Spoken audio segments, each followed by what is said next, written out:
Reinvent with AI. At Accenture, we're reinventing work for our people, embedding AI into our processes, and building adaptable models to remove friction from everyday tasks, so you can spend more time on innovation, learning, and growth. When work gets smarter, you gain space for what matters the most, your ideas and your future. Shape tomorrow, today. Step into AI-enabled careers now. Reinvent with AI. Explore your next steps at Accenture.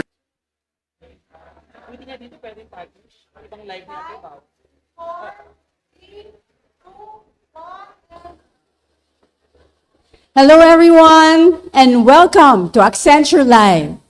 Today is very special. We're not just talking about technology, we're talking about what happens when people actually use technology to help real communities.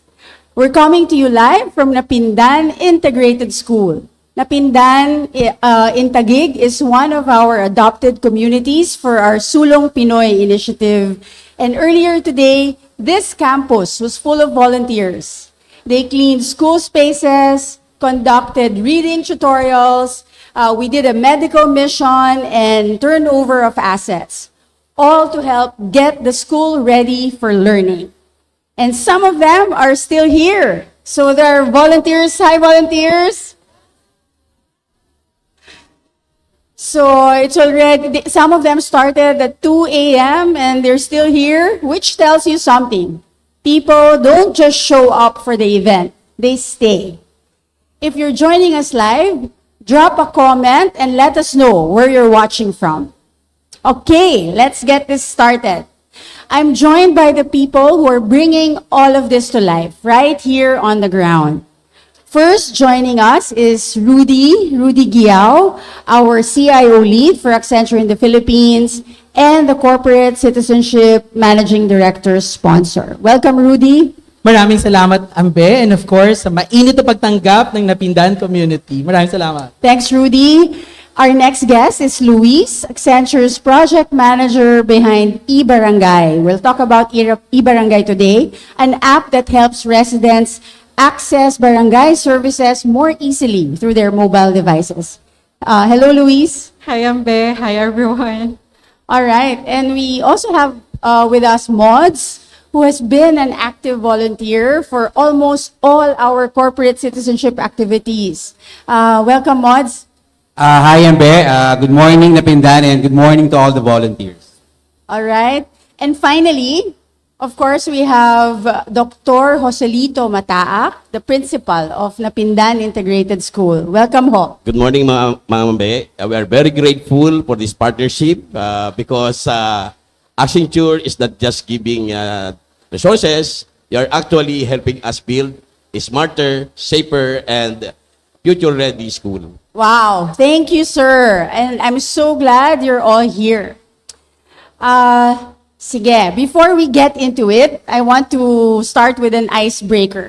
Let's start with something simple. So one sentence. Today, as I mentioned, is our grand day of volunteering here in Napindan. So what made today meaningful for you? I'll start with you, Rudy. For me, that power of bayanihan can transform communities. Wow, power of bayanihan can transform communities. Nice. Luis? For me naman is creating our ideas into reality which connect to our community po. All right. Mods? For me, passion always continues. Passion continues. And then, sir? As school principal, seeing people come together, willingly sharing their time, effort, and resources to prepare our school for the open of classes, I am filled with gratitude and I'm proud. Likewise, sir. I think our employees look forward to this activity to be here. So I'm glad that you're glad that we're here. All right, let's zoom out a bit. Rudy, how has Accenture's community work changed over the years? Right. I still remember, Ambe, when you started being our country managing director, 2022. Ambe challenged us. No? So we used to have a lot of corporate citizenship volunteering events. Of course, Ambe appreciates the numbers. We reached 1 million Filipinos at that time.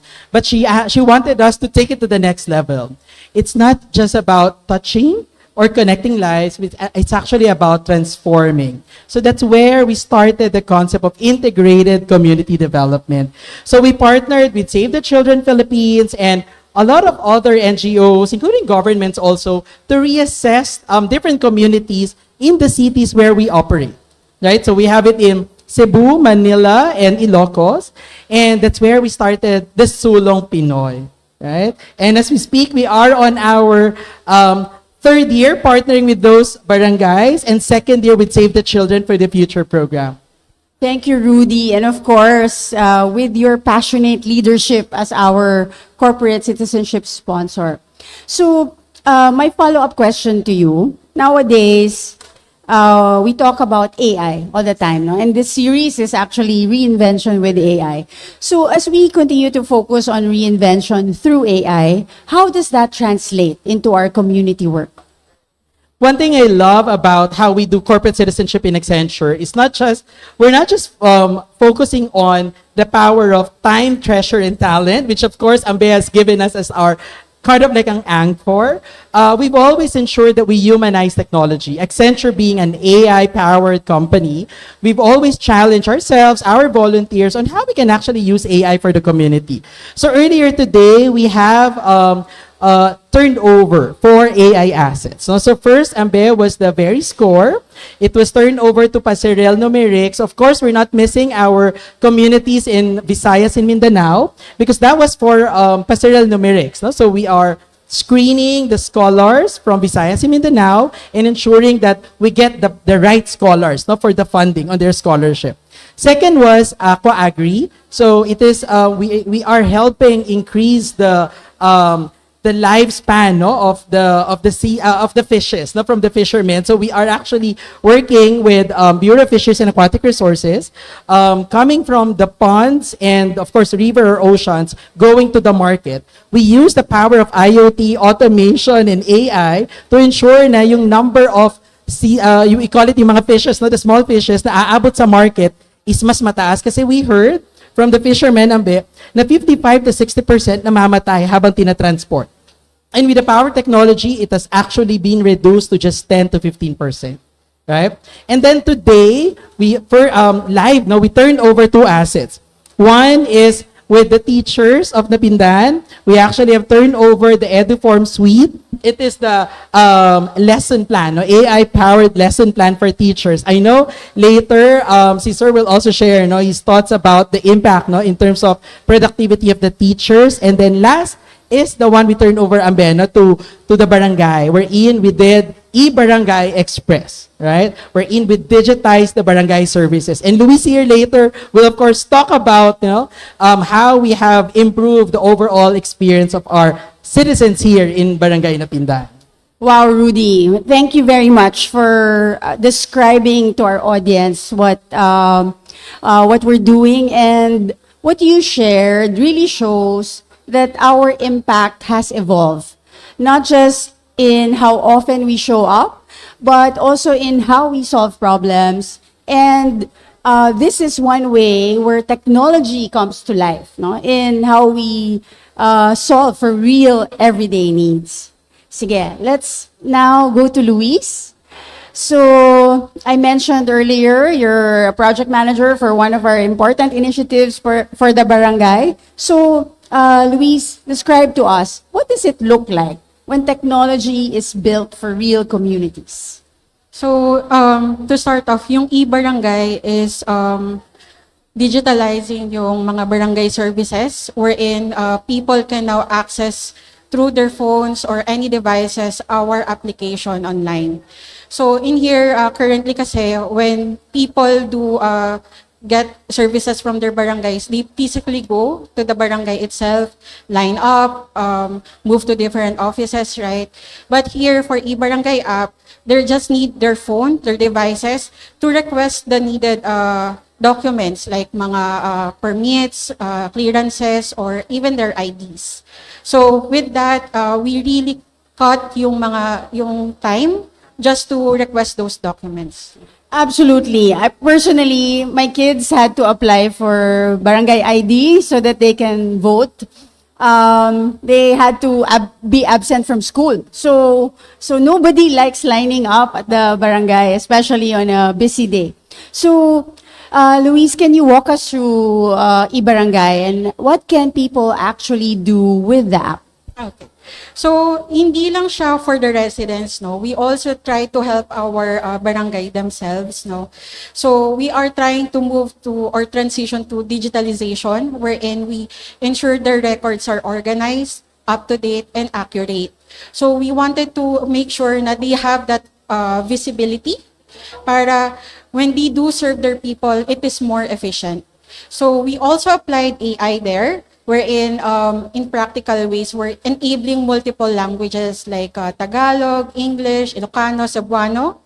We also have ID verification to ensure na kayo yon yung nag-request, hindi anyone else. We wanted to have it more secured, no? And also yung pag-pre-filing of forms. So, given all those features, we wanted to make sure yung process is much more easier, no? To help our seniors and even our persons with disabilities. Really nice features of this e-barangay app, and it sounds like it can be extended, no, beyond Napindan. So, one last question for you. Did you have that one moment where you thought, okay, this is not just a project? Because I know this started in an innovation contest that we had at Accenture. So this is more than a project. This is really making a difference. Can you share that moment? So you, what really matters here is yung the heart of the solution, no? Wherein we built it not because of having it digitalized, no? We wanted to build it for the community. We wanted them to really have a simpler way in doing just the processing of the barangay. So we also heard, we also experienced them, we also listened to them, no? Na there were some na they were having difficulties, like nabanggit niyo po, Ms. Ambe. There are people na they are having difficulties just going to the barangay, maybe for some reasons, and there are some other, maybe may mga sakit, di ba, ganon. So, having it delivered online, the barangay services, people can actually just use their phones to do those kind of requests.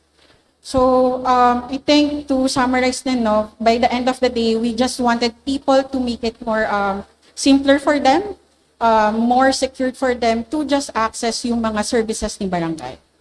Thank you, Luis, and thank you to the team behind eBarangay. I hope that you keep innovating.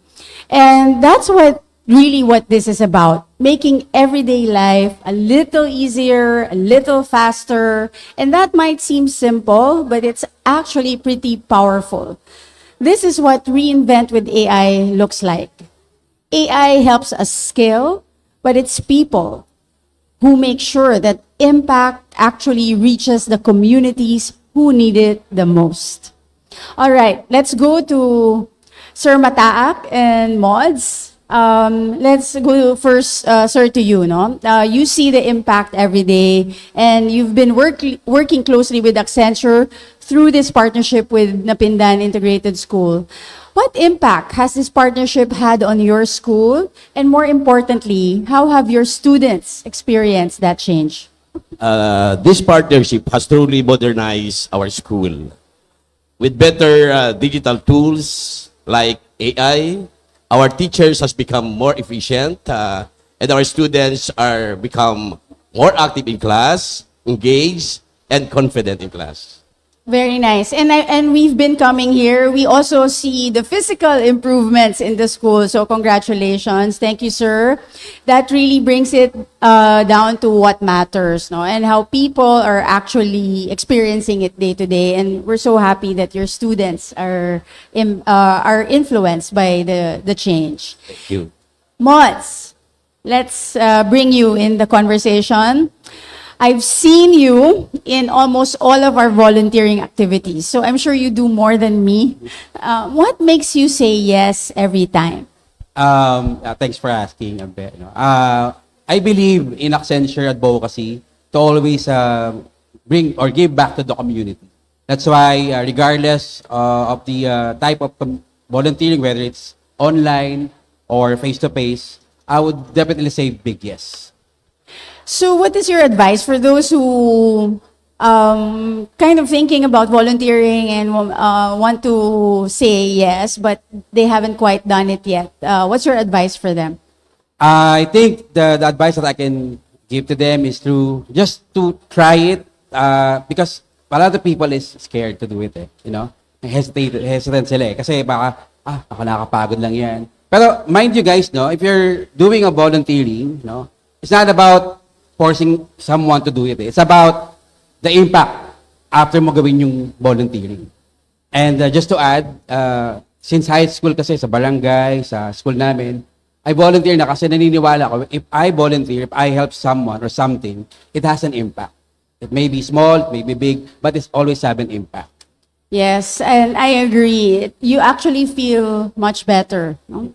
So very powerful, mods. It's that consistency, saying yes again and again, that creates real lasting impact in communities like this. Now, a question for both of you. What is one experience from this partnership with Sulong Pinoy that has really stayed with you? What truly stay with me is the spirit of bayanihan, voluntarism. Seeing busy professional like from people from Accenture spend their Saturday patiently teaching our struggling learners into reading proves that it is not just a corporate project. It is a genuine human connection. Very nice. All right. Much. Actually, yeah, thank you.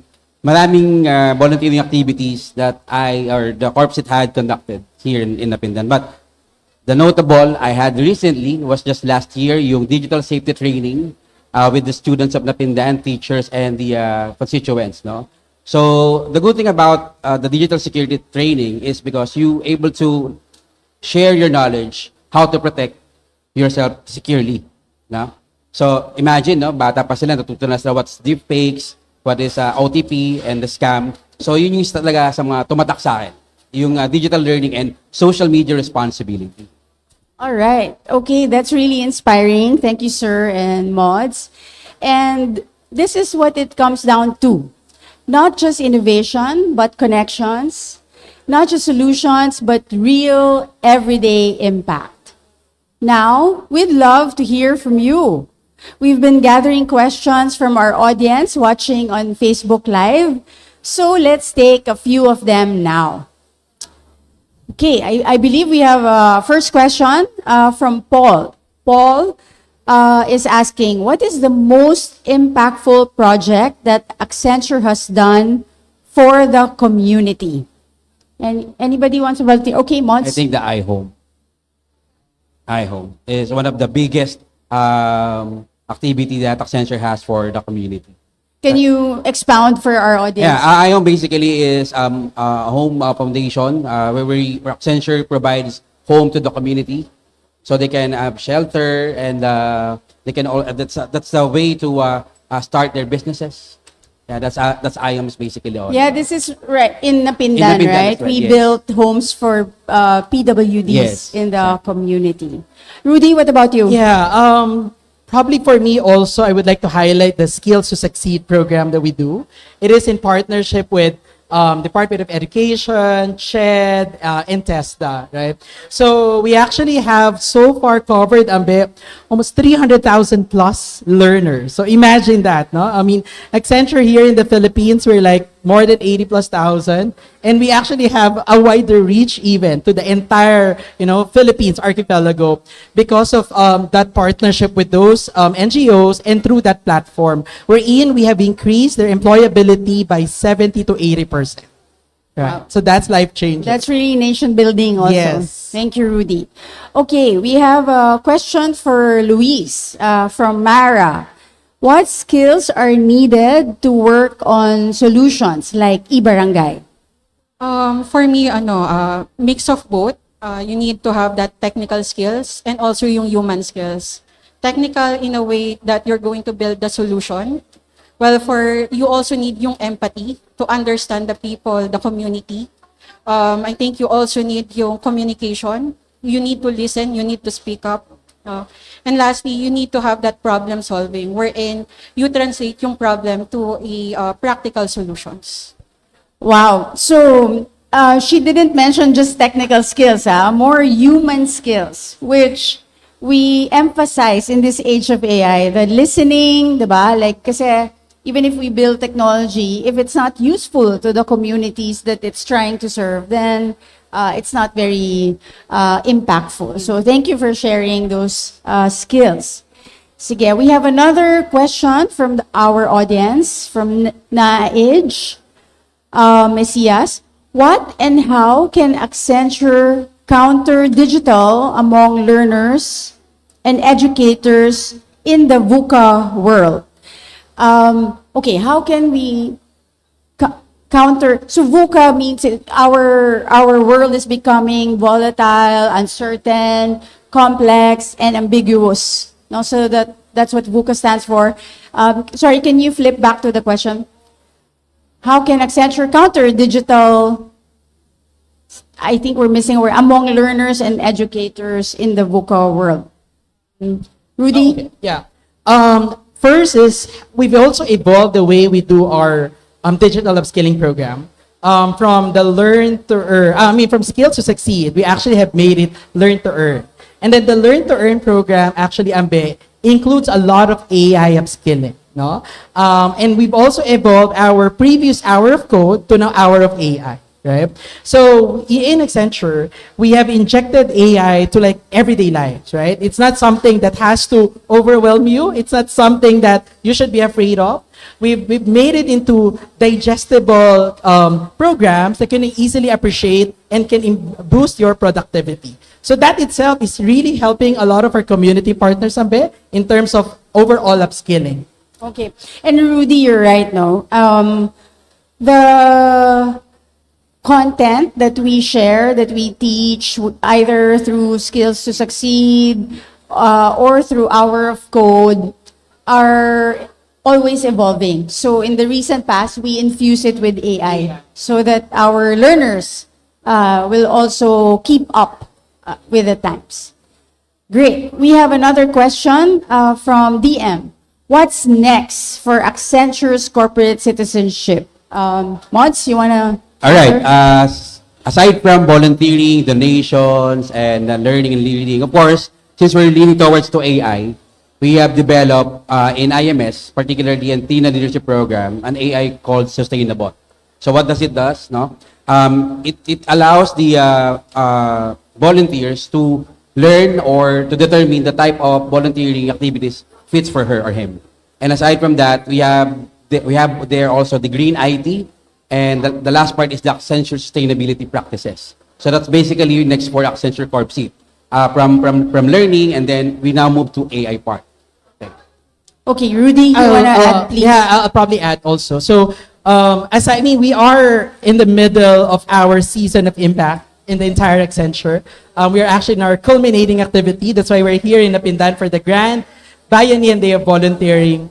But we are not stopping. No, this is just a culminating activity. We actually have launched the concept of EVE, or employee volunteering as our engagement, right? In our Q12 survey, our people believe sa diba, na getting volunteering is actually very much aligned to their bigger purpose in Accenture. And volunteering is one of the top engagement driver that Accenture has also been using. So we are encouraging our employees, our leaders to continue to volunteer to their respective advocacies. Now we have advocacy for women, for youth, for environment, even for animals, a lot of advocacies na very much aligned to their passion and their purpose. So we call it EVE, Employee Volunteering as Engagement. All right. Thank you, Rudy. And speaking as the country managing director, we're really fortunate to be able to sponsor initiatives like this. And our goal is really 360-degree value. So it's not just our clients, our people, but also the communities that we serve. So we're happy and encouraged to continue to help. All right, so Time flies when you're having fun. Thank you for those questions and to everyone for joining and sending them. A lot of those questions connect to something bigger. So let me bring it all together.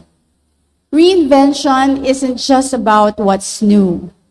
It's about expanding who gets included and using technology to create opportunities that reach more people. Let's end with something quick, rapid fire.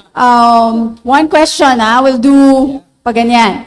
So, Luis first. What makes you show up every day? Purpose. Rudy? Passion. Sir? For our learners, Learners? Clients. Very nice. Next, what does community mean to you? Connection. Transformation. collaboration. A lot. A lot. All right. What would you want AI to solve, Luis? Accessibility. Equality. Educational gap. Repetitive task. Love it. Okay, so AI can solve everything, but we still need humans, and so we're still here. So before we wrap up, here's what today reminds us. Impact isn't just about what we build. It's about who we build it for. It's something you create and something you open up so more people can benefit from it. In a barangay, in a classroom, in every line of code written with a real person in mind.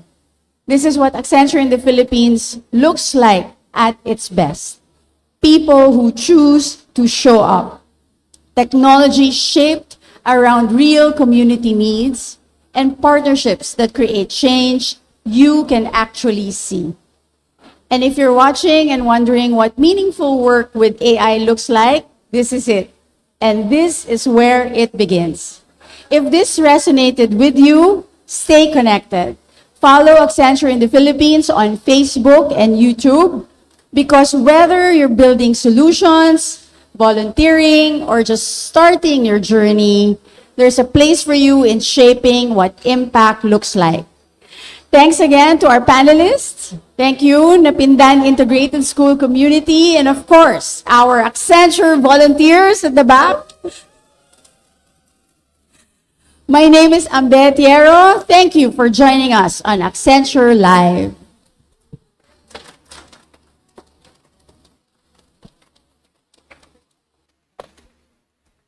Thank you. We're done. All right. Reinvent with AI. At Accenture, Masakit we're na likod reinventing nyo. work for our people. Embedding AI into our processes and building adaptable models to remove friction from everyday tasks. So you can spend